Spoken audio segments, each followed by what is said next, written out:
Dari Pak Yazis mungkin bisa dipaparkan secara singkat mengenai keulamaan daripada Mbah Yai Ma'ruf itu, paling tidak beliau itu dulu pernah nyantri di mana, atau kemudian pada saat itu ada siapa saja ulama-ulama di Solo, di Surakarta, karena waktu itu masih kerajaan ya Pak, kerajaan Kasunanan Surakarta, ada Ma'ambaul Ulum, kemudian di dekat sini juga ada Jamsaren, yang itu kemudian menjadi satu rangkaian penting ya, dari peradaban. Kemarin waktu saya podcast dengan Pak ya Ahmad Rubai juga menyebut Solo atau Ma'ambaul Ulum ini memiliki jasa yang besar ya, bagi peradaban Islam di Indonesia bahkan dunia. Nah mungkin monggo dumateng Pak Yazis untuk memaparkan hal tersebut.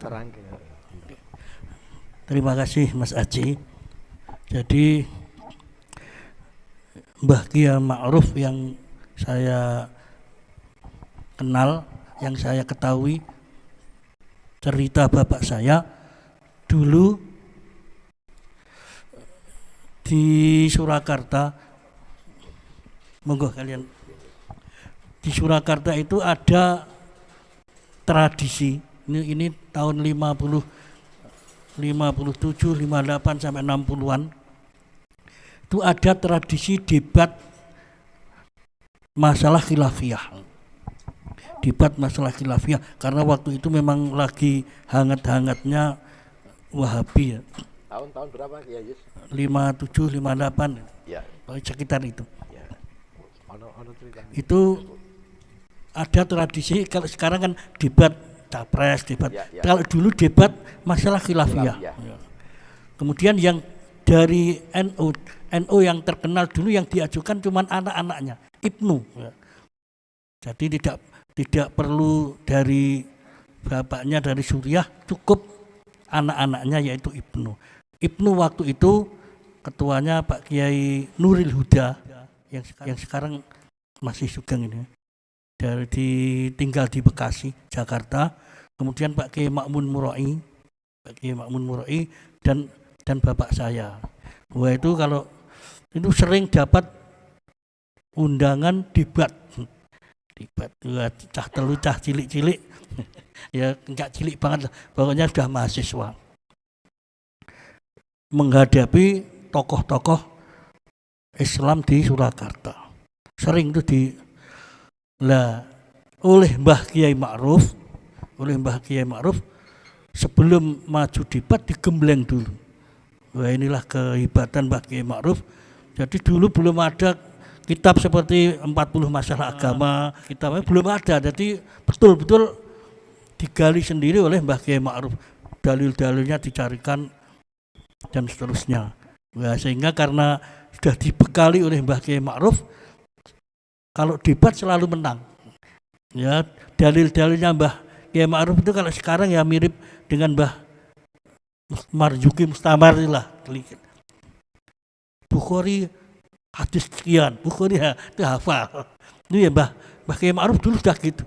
Kalau sekarang mungkin ya seperti Mbah Marzuki Mustamar lah. Dikasih wah, ini nanti jawabannya begini, hadisnya Bukhari nomor sekian, Muslim nomor sekian, Abu Daud nomor sekian dan seterusnya. Sehingga nggak pernah kalah.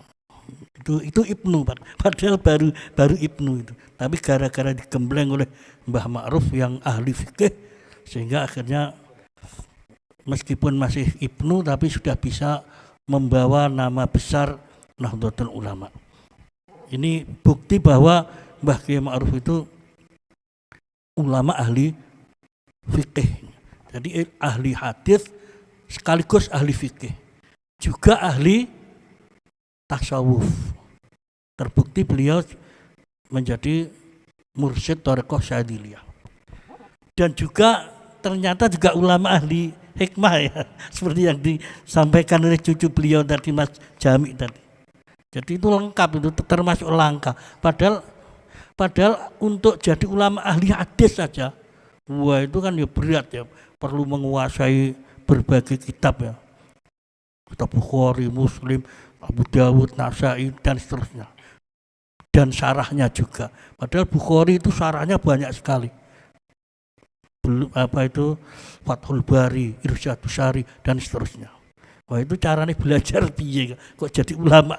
Itu baru ulama hadis, belum ulama fikih ya. Ulama fikih paling enggak kan harus menguasai Fathul Mu'in, Fathul Wahab, Mahali. Nanti yang kita besar-besar itu apa? Majmu' ya, Al-Majmu'. Belum induknya nanti Al-Um. Nah, itu kalau ulama ahli fikih pasti itu menguasai semua itu. Nah kita takrib saja masih bingung. Nah itu takrib, Mu'in, Wahab, Mahali. Paling enggak ini kalau ulama ahli fikih. Syukur nanti tambah Al-Majmu', Muhadzab, Al-Majmu', Al-Um dan seterusnya. Itu menguasai Mbah Kiai Ma'ruf.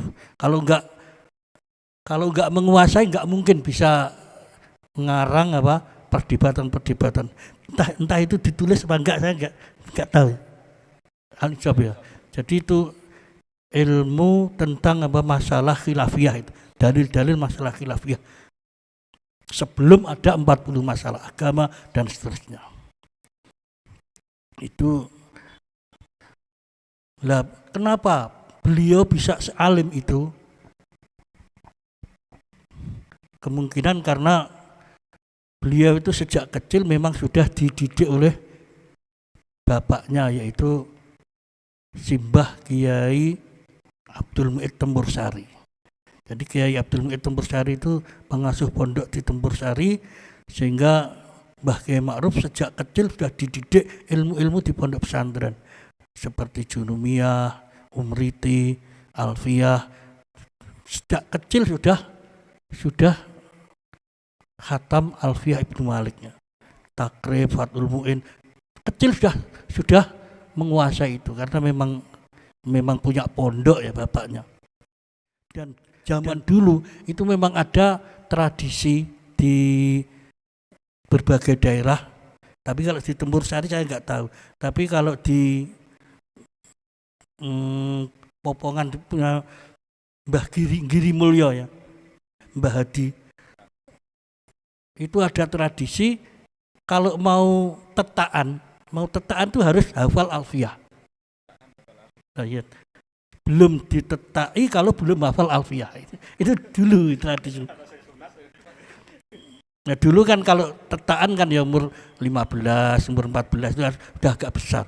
Jadi rata-rata kalau tradisinya kan hafal juz amma atau khatam Al-Quran bin Nazur. Tapi itu hafal Alfiyah. Ya, tradisinya di tempatnya Mbah Mansur, desa kelahirannya Mbah Mansur Giri Kusumo. Ya. Mbah Hadi Giri Kusumo itu tradisinya seperti itu. Jadi belum tetak kalau belum hafal Alfiyah. Mungkin makanya anak kecil itu hafal Alfiyah, termasuk Mbah Ma'ruf kecil sudah hafal Alfiyah.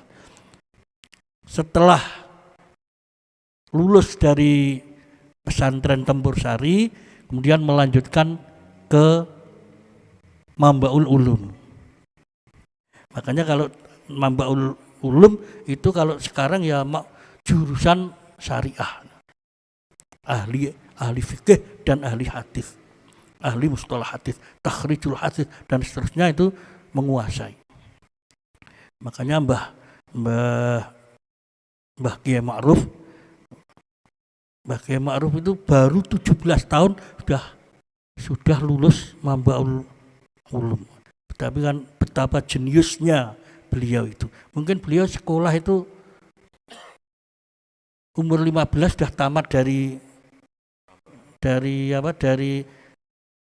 Tempursari atau masih kecil lagi, terus meneruskan di Mambaul Ulum itu langsung kelas atas mungkin. 17 sudah diangkat guru karena saking kecerdasannya itu. Jadi baru umur 17 tahun sudah mendapatkan gelar Mangunwiyoto. Itu yang saya berdasarkan cerita dari bapak saya. Jadi Mbah Kiai Ma'ruf itu termasuk ulama yang jenius, ulama yang multi talenta ya. Ya pandai ilmu hadis, pandai fikih ya, dan pandai ilmu kanuragan juga ternyata. Pak Aziz, Pak Aziz. Tadi mungkin dari Pak Jami terkait dengan keluarga, maksudnya Mbah Kiai Ma'ruf bin Abdul Mu'id dan seterusnya itu kan nyambung kepada Mbah Kiai Imam Rozi.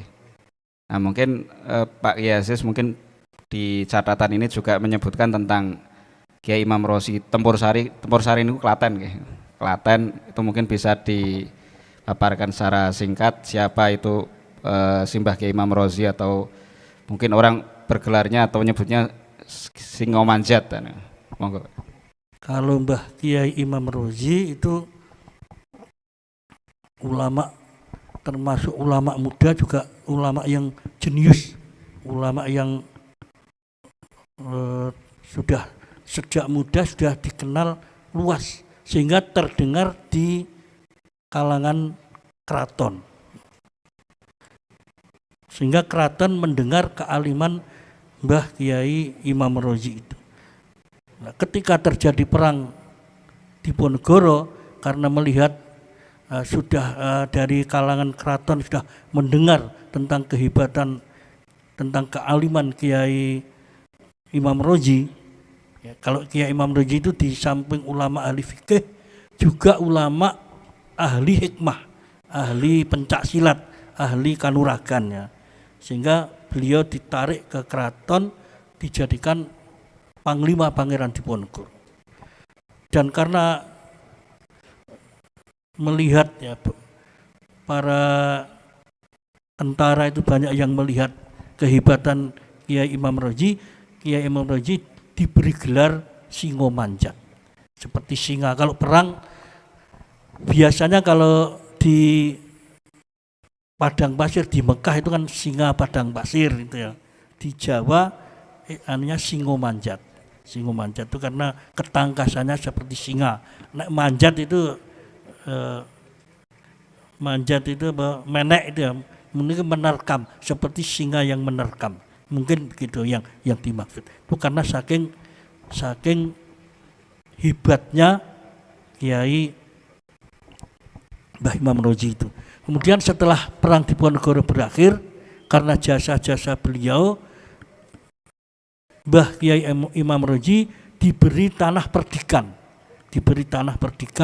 di Tempur Sari, Klaten. Di tanah perdikan tersebut beliau membangun masjid, kemudian pesarian dan juga pondok pesantren. Jadi Mbah Kiai Imam Rozi itu termasuk pendiri pondok pesantren Tempur Sari. Dan waktu itu santrinya banyak karena nama Kiai Imam Rozi sudah dikenal luas, sehingga santrinya ada juga yang dari luar Jawa, ada yang dari Sulawesi, ada dari Kalimantan dan seterusnya. Pendeknya pondok pesantren Tempur Sari waktu itu sudah dikenal luas. Setelah beliau wafat, dilanjutkan oleh menantunya, yaitu Mbah Kiai Zahid. Mbah Kiai Zahid itu menantu Mbah Kiai Imam Rozi. Ya, menantu Mbah Kiai Imam Rozi. Kebetulan putri-putri itu ya. Akhirnya terus yang meneruskan menantunya. Setelah Mbah Zahid sedo, digantikan oleh menantunya lagi. Menantunya Mbah Zahid. Jadi yang menggantikan tuh malah menantu ya, menantu Mbah Muhammad Thohir. Nah, Mbah Muhammad Thohir diteruskan oleh, kalau ini bukan menantu, anak kandung sendiri. Jadi Tempur Sari itu ada 4 generasi. Mbah Imam Rozi, diteruskan menantunya Mbah Muhammad Zahid, diteruskan menantunya Mbah Muhammad Thohir, terus diteruskan putranya Mbah Kiai Abdul Mu'id. Jadi 4 generasi. Mudah-mudahan nanti Mbah Kiai Abdul Mu'id itu ada yang meneruskan menjadi berbagai pondok pesantren. Tidak hanya satu tapi banyak pesantren. Mungkin cucu-cucunya sekarang sudah banyak yang punya pondok pesantren. Ya, mudah-mudahan. Oke, terima kasih pemaparan yang menarik dan melengkapi apa yang disampaikan oleh Pak Jami sebelumnya. Dan tadi yang saya garis bawahi adalah kakek buyut dari Simbah Kiai Ma'ruf disebutkan Simbah Kiai Imam Rozi yang merupakan salah satu pejuang ya, atau bahkan orang penting pada saat Perang Jawa yang dipimpin oleh Pangeran Diponegoro. Dan menurut beberapa referensi yang saya baca, bahwa kemudian setelah Perang Jawa itu kemudian berakhir ya, dengan seiring ditangkapnya Pangeran Diponegoro, para pengikut dari Pangeran Diponegoro ini kemudian menyebar ke berbagai daerah ya. Dan sebagai bentuk kamuflase atau penyamaran, mereka kemudian membuat semacam sandi gitu. Kalau sekarang ya HP password ya.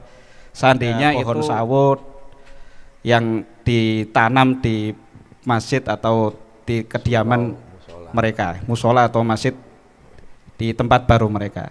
Dan ini kemudian nyambung juga di pasca Perang Jawa, kemudian beberapa pesantren-pesantren dan juga guru-guru mursyid Torekoh yang ada di Pulau Jawa khususnya saat ini ternyata nyambung dengan saat itu.